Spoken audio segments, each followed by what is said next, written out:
ठेकेदारों के अंतर वेतन लेते हैं। मुझे बता रहे थे कि 6,000 और 7,000 में वो नौकरी कर रहे हैं। विधानसभा के सत्र का कुल मिलाकर जो हासिल आया वो ये आया कि माननीय विधायक गणों की और पूर्व विधायकों की आय में कुछ इजाफा हुआ है। ये समाचार पत्रों के माध्यम से, क्योंकि आधिकारिक रूप से तो अभी किसी ने बाहर नहीं कहा है, लेकिन समाचार पत्रों के माध्यम से और सोशल मीडिया के माध्यम से ये जानकारी मिली है कि करीब 1.25 लाख के करीब वर्तमान विधायक गणों को और पूर्व विधायक गणों को भी 10,000 के आसपास, कोई 11,000 बोल रहा है, कोई 10,000 बोल रहा है, इसके आसपास पूर्व विधायक गणों को भी उनकी आय में इजाफा हुआ है। उसको पेंशन कहिए या उसको पेट्रोल भत्ता कहिए, जो विभिन्न मदों में 1.25 लाख, और वर्तमान विधायक गणों का जो मासिक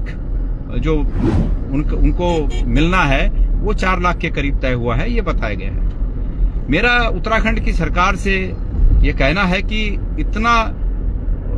गैरसैंण जाकर और सिर्फ 3 दिन का सत्र आहूत करके और इस एक उपलब्धि के साथ वापस आना कि माननीय विधायक गणों का और पूर्व विधायक गणों का मानदेय बढ़ाया गया या उनकी आय बढ़ाई गई, मैं समझता हूं कि ये सरकार के लिए भी उचित नहीं है और विपक्ष के लिए भी उचित नहीं है। यहाँ जबकि एक और हमारे बहुत ही अल्प वेतन भोगी भाई आंदोलनरत हैं। अभी मैं 3 दिन पहले एक पेयजल विभाग के जल संस्थान के हमारे जो भाई हैं, जो काम करते हैं, दैनिक वेतन भोगी हैं या ठेकेदारों के अंतर वेतन लेते हैं, मुझे बता रहे थे कि 6,000 और 7,000 में वो नौकरी कर रहे हैं। जिस प्रदेश में 6,000 और 7,000 में परिवार पालने के लिए लोग बाध्य हों, ऐसे में जबकि मैंने जल संस्थान की बात की, उपनल के तमाम मुझे लगता है 25 से 30,000 ऐसे कर्मचारी हैं जो बहुत ही अल्प वेतन में अपनी सेवाएं दे रहे हैं और 15-15, 20-20 साल जिनको नौकरी करते हो गए हैं। मैं समझता हूं कि उनका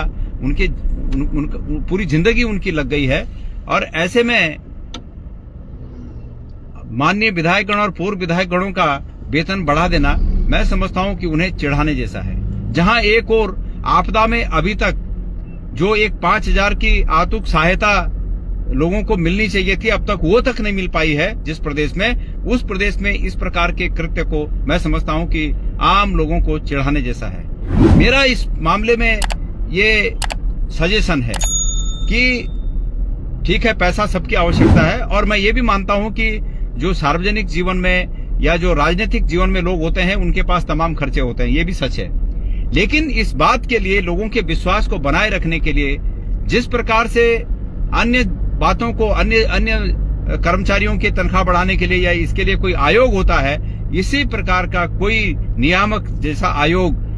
माननीय विधायक गणों की तनख्वाह या उनकी उपलब्धियां बढ़ाने के लिए भी इस प्रकार का कोई आयोग बनना चाहिए। ये संदेश नहीं जाना चाहिए कि खुद की तनख्वाह खुद ने बढ़ा दी और खुद को अधिकार है कि अपनी तनख्वाह बढ़ा सकें या अपनी आय बढ़ा सकें। मैं इसमें सिर्फ राय दे सकता हूं और ये कह सकता हूं कि जिस प्रदेश में इतने 6 और 8,000 रुपए में लोग नौकरी कर रहे हों, अपना परिवार पाल रहे हों, जिस प्रदेश में आपदा में जिन लोगों का सब कुछ छिन गया उनको बांटने के लिए सरकार के पास पैसा न हो,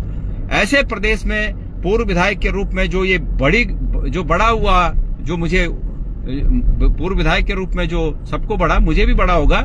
तो मैं माननीय हमारी विधानसभा के अध्यक्ष को एक पत्र लिख रहा हूं जिसमें मैं ये उनसे उम्मीद करूंगा कि मुझे ये बढ़ा हुआ बिल्कुल नहीं चाहिए। ऐसे में जबकि लोग परेशान हों, ऐसे में ये बढ़ा हुआ वेतन या भत्ता या पेंशन जो भी उसको कहें, वो लेने से मेरी अंतरात्मा मुझे कचोटती है। और मैं सरकार से उम्मीद करूंगा कि सरकार या विधानसभा अध्यक्ष जी इस बारे में एक कोई नीतिगत फैसला लें, कोई इस प्रकार का एक कमीशन बने कि जो माननीय विधायक गणों की तनख्वाह का जो बढ़ोतरी होती है उसका वो उसका निर्णय करें। जब ये नहीं होना चाहिए कि साहब खुद ही निर्णय हम लोग कर रहे हैं, ये उचित नहीं है। इसके साथ साथ